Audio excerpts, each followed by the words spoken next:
En février 2026, les hommes les plus puissants de la planète se sont retrouvés dans une salle à Munich. Des généraux, des ministres, des PDG d'industries de défense. Et pendant 3 jours, ils ont parlé de sécurité mondiale. Mais voilà ce qu'ils n'ont pas dit. L'Afrique n'était pas invitée à écrire l'ordre du jour. Pourtant, l'Afrique était au cœur de chaque conversation. Ses ressources, ses bases militaires, ses dettes, ses routes commerciales.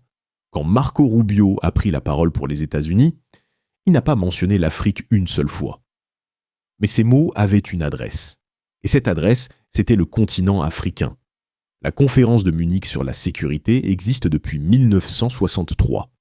À l'origine, c'était une réunion secrète de généraux américains et européens pendant la guerre froide. Aujourd'hui, c'est le sommet géopolitique le plus influent du monde occidental. 65 chefs d'État, 100 ministres des Affaires étrangères, des centaines de lobbyistes de l'industrie de la défense. Et voilà le détail que personne ne commente jamais. Sur les 5 jours du sommet de Munich 2026, 4 ont été consacrés à des sujets directement liés aux ressources africaines. Le lithium, l'uranium, les routes maritimes, le dossier migration. Mais aucun dirigeant africain n'était dans la salle principale. Aucun. On décidait de l'Afrique, sans l'Afrique. Exactement comme en 1884 à Berlin. Rubio a parlé pendant 40 minutes. Il a utilisé les mots « liberté », démocratie et partenariat. Chacun au moins 8 fois.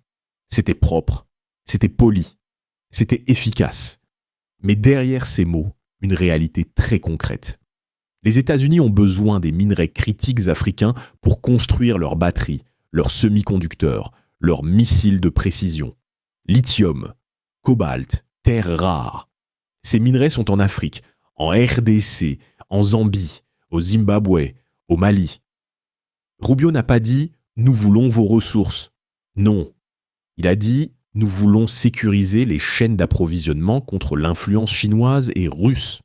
C'est exactement la même chose, formulé autrement. Le nouveau colonialisme n'arrive plus avec des bateaux chargés de soldats.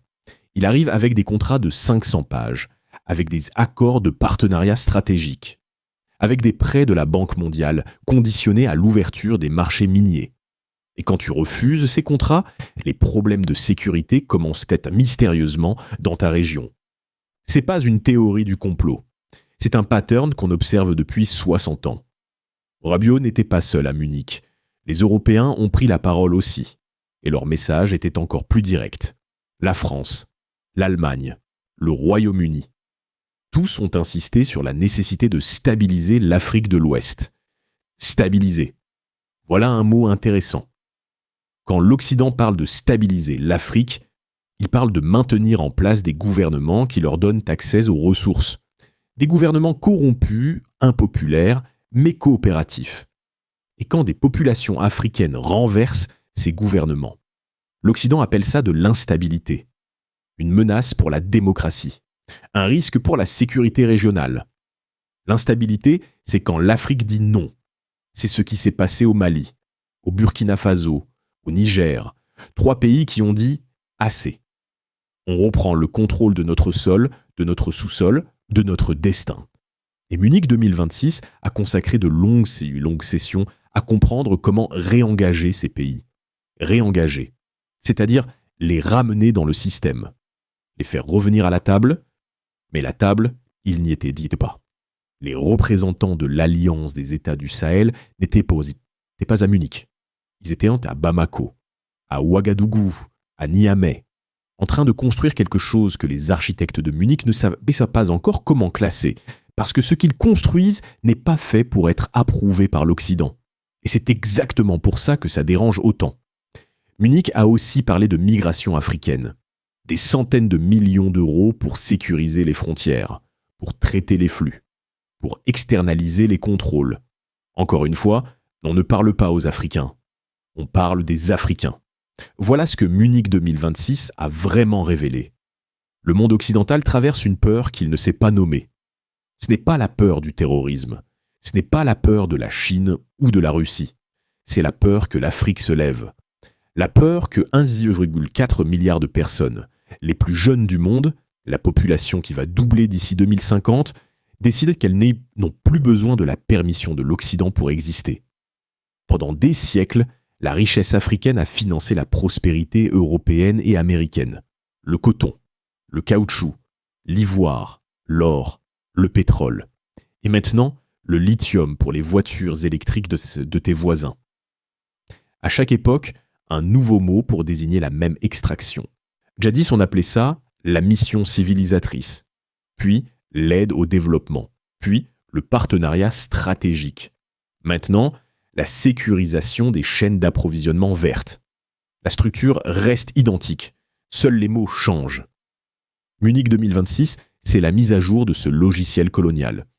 Mais il y a quelque chose que les architectes de Munich n'ont pas prévu. La génération africaine d'aujourd'hui est informée.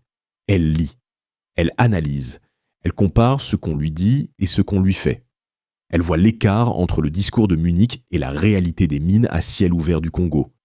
Elle voit l'écart entre partenariat et des contrats signés dans des bureaux où aucun Africain n'était présent. Et elle refuse. Pas avec des armes, avec de la conscience. C'est pour ça que les ruptures au Sahel ont eu le soutien populaire qu'elles ont eu. Ce n'est pas parce que les gens aiment les militaires. C'est parce que les militaires ont dit à voix haute ce que les peuples pensaient depuis des années.